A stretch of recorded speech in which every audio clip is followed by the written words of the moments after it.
एक समय एक गांव में गौतम बुद्ध आकर शरण लिए हुए थे।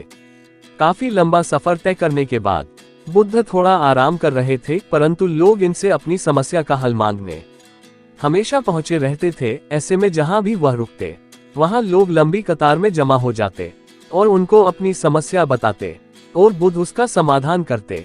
उसी गांव में एक सड़क के थोड़ा किनारे पर एक भिखारी बैठा करता। वह ये रोज देखता कि लोग अपने दुख दर्द और अपनी गंभीर रूपी समस्या को लेकर आते हैं और जब वहां से जाते हैं तो उनका चेहरा बेहद खिलखिला रहा होता है। वे मुस्कुरा रहे होते हैं और नए जोश के साथ भरे दिखते हैं।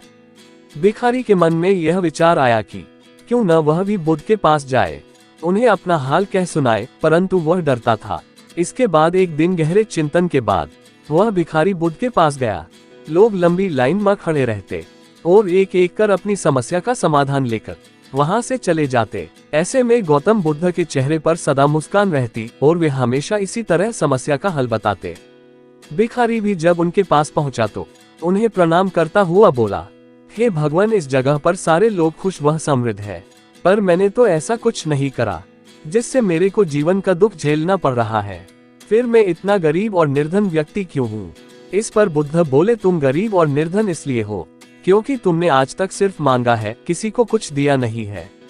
तो वहां खड़े लोग सब हैरान रह गए और सबके मन में यह सवाल उठने लगा कि ये गरीब किसी को क्या दे सकता है। इस पर गरीब भिखारी ने बोला कि भगवान, मैं खुद भीख मांग कर गुजारा करता हूँ, भला मैं किसी को क्या दे सकता हूँ।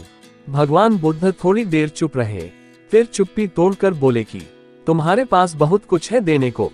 ईश्वर ने तुम्हें बहुत कुछ दिया है बांटने के लिए, जिसमें सबसे पहले तुम्हारे ये दो हाथ है जिनसे तुम लोगों की मदद या सेवा के लिए इस्तेमाल कर सकते हो। तुम्हारे पास मुस्कुराहट है जिसे देकर तुम दूसरों में नई ऊर्जा का संचार कर सकते हो। मुंह से दो मीठी बातें बोल सकते हो। ईश्वर ने जिसको ये तीन चीजें दी है उसको कभी कोई निर्धन और दुखी नहीं कर सकता है। निर्धन होने का विचार तो सिर्फ हमारे मन में पनपता है। यह एक सिर्फ भ्रम है जिससे तुम्हें उभरना चाहिए और अपनी जिंदगी की नई शुरुआत करनी चाहिए।